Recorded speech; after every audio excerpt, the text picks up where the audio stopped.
Suzanne. Lieutenant Torello. How are you? Just great, thanks. Walter? Suzanne? You know each other? Oh, sure. We're all friends from Chicago. Suzanne Terry, Lieutenant Van Alden. How do you do? A pleasure. Newsweek, huh? Yeah. Congratulations. Looks like you're moving up in the world. Yeah, I'm doing a story on the Moulin Rouge, and I'm here on a backup. And I thought the Las Vegas authorities would help me out. Yeah, well, the captain said something about that. I'm always happy to help the press. We gotta go. Give us a call. I will. I'd love to hear what the Justice Department has to say about this case. Yeah. By the way, how's David? I wouldn't know. But I thought you worked with him. David's in private practice.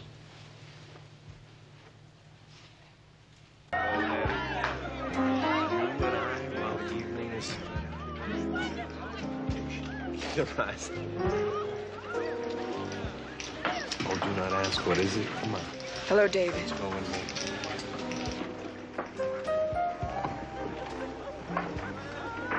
Who's that? Look, why don't you... I think it would be... take a cab home, all right?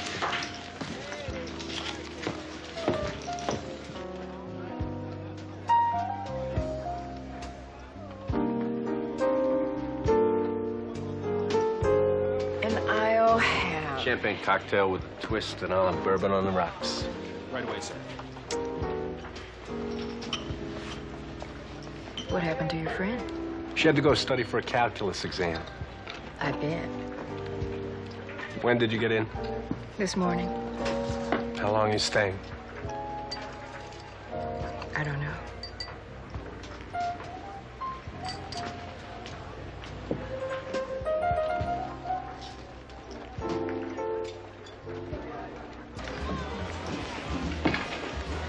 Sorry I'm late. What? You work for Ray Luca, don't you? Yeah, I'm fine. How are you feeling? Don't play games. Who told you? I'm a reporter, remember? So what? So what if I do work for Luca? He's a gangster, for God's sake. He stands against everything that you believe in. Look, Ray Luca is entitled to the same legal protection as anybody else, and that's me. Now, what the hell is wrong with that? I can't believe we're having this discussion. He's a murderer. All right, that's enough, Suzanne. What happened to the man I knew in Chicago? He grew up. He sold out. Where do you come off being so high and mighty, huh? Look, I'm just tired of being a loser. I'm sick and tired of going against the tide. This is my time right now.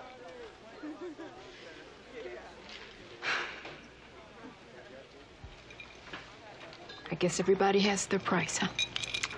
Maybe. Well, there's a name for that. Well, I don't want to hear it, Suzanne.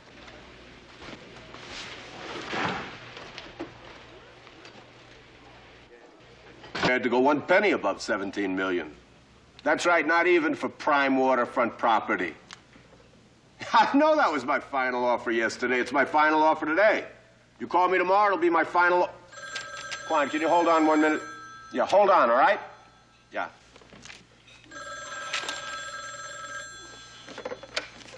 Yeah, it's Abrams. Hi, Ray. Yeah, I got him on the other line right now. I don't know, he's a tough cookie.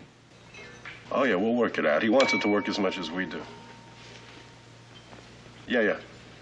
I'll get back to you as soon as we close it, all right? Okay.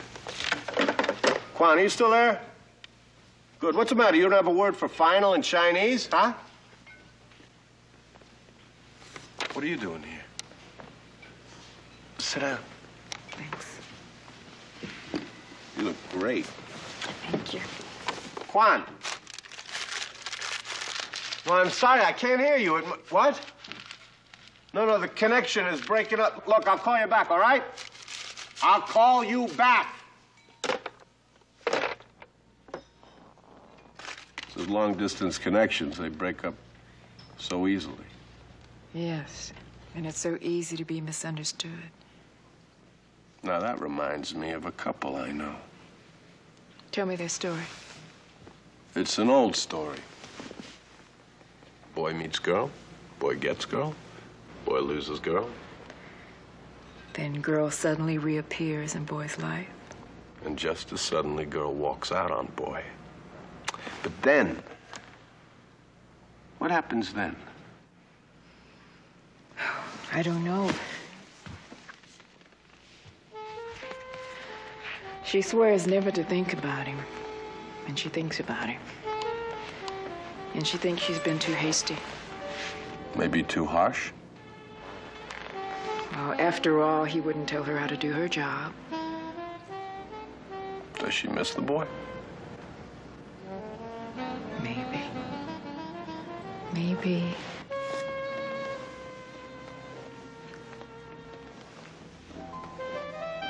I have a suggestion for the boy and the girl. Yeah?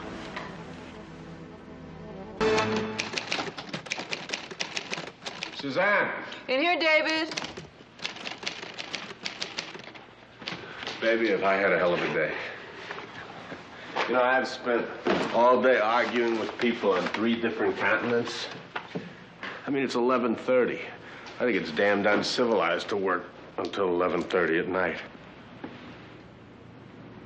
I'm sorry. I am very, very, very sorry about dinner, and I promise I'm going to do everything in my power to make amends. And how do you plan to do that?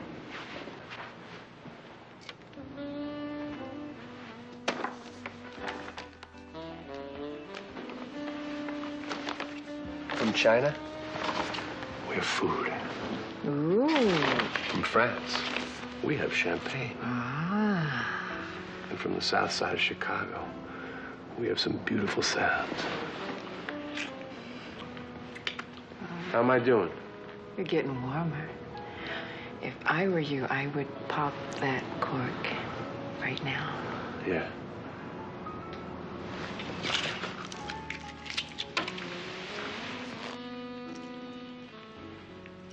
And what about your day? Oh, busy. What are you working on? A follow-up on the Moulin Rouge story. How's it coming? I don't know. You think Torello's right? I mean, I like him, but I think he's made a big mistake. I think he could be destroying one of the most interesting things that's happened in the Negro business community. St. John? What does Torello have against him? I don't have any idea what Torello has against St. John, but I sure as hell know what I've got against him. He's a phony. St. John makes a $3 bill look real. He uses the people, the really legitimate people who are trying to carve out a place for themselves. St. John uses them as a front to line his own pockets, and that stinks. It damages the credibility of every person in this country who is locked inside of a box because of his color. Cheers. Well, I think he would say that even Negroes should have an equal opportunity to be among the exploiters as well as the exploited. Look, I don't agree with that politically, but I can see his point racially. Suzanne, that's rubbish. St. John's a gangster, over and out. Oh, David, you really know how to sweet-talk a girl. Hey, why are we talking about the problems of the world? Why the hell are we talking at all? Because it's important to me, David. You never talk like some fat cat giving lip service to the poor oppressed Negroes. You're out there doing it, fighting for everything you believed in. And I still believe you want to. And I want you to.